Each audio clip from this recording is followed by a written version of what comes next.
The Prime Minister of Malaysia is the head of government of Malaysia.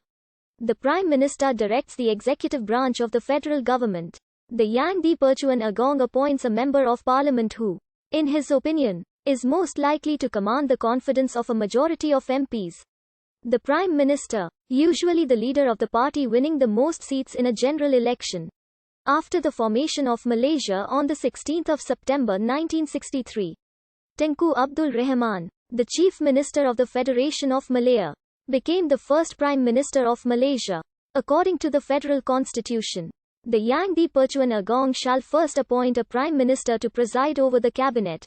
The Prime Minister is to be a member of the Dewan Rakyat, and who in His Majesty's judgment is likely to command the confidence of the majority of the members of that house. This person must be a Malaysian citizen, but cannot have obtained their citizenship by means of naturalization or registration. The Yang di-Pertuan Agong shall appoint other ministers from either the Dewan Rakyat or Dewan Negara with the Prime Minister's advice. The Prime Minister and his cabinet ministers must take and subscribe to the oath of office and allegiance as well as the oath of secrecy in the presence of the Yang di-Pertuan Agong before they can exercise functions of office. The cabinet is collectively accountable to the Parliament of Malaysia. The members of the cabinet shall not hold any office of profit and engage in any trade, business or profession that will cause a conflict of interest. The Prime Minister's department is the body and ministry in which the Prime Minister exercises her functions and powers. In the case where a government cannot get its appropriation legislation passed by the House of Representatives, or when the House passes a vote of no confidence in the government, the Prime Minister is bound by convention to resign immediately.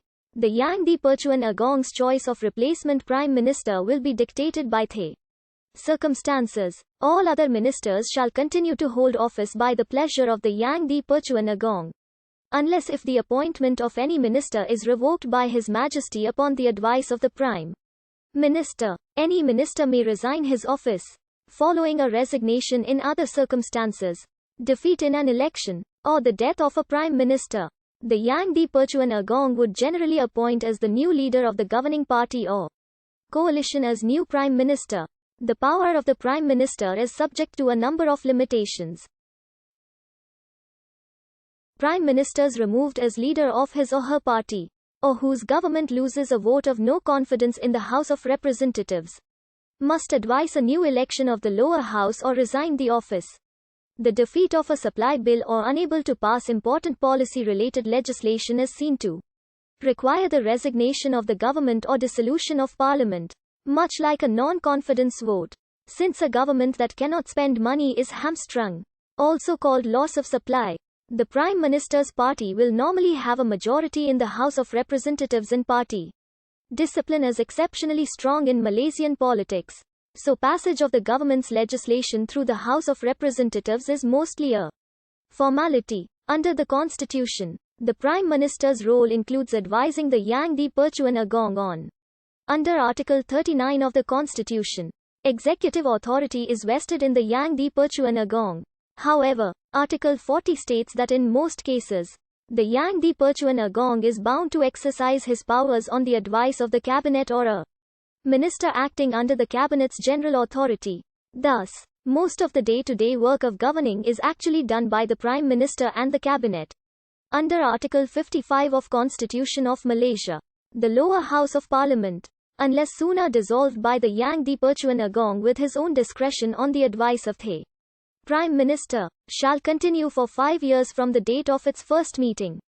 Article 55 of the Constitution permits a delay of 60 days of general election to be held from the date of dissolution, and Parliament shall be summoned to meet on a date not later than 120 days from the date of dissolution. Conventionally, between the dissolution of one Parliament and the convening of the next, the Prime Minister and the Cabinet remain in office in a caretaker capacity. Color key. Alliance Party Barisan Nasional Pakatan Harapan Perikatan Nasional Federal Constituency MLC for Sungai Muda, 1955–1959 MP for Kuala Kedah, 1959–1973 MLC for Semantan, 1955–1959 MP for Pekan, 1959 to 1976 MP for Johor Bahru Timur. 1971 to 1974 MP for Sri Gading. 1974 to 1981 MP for Kota Star Seleton. 1964 to 1969 MP for Kubing Pashu.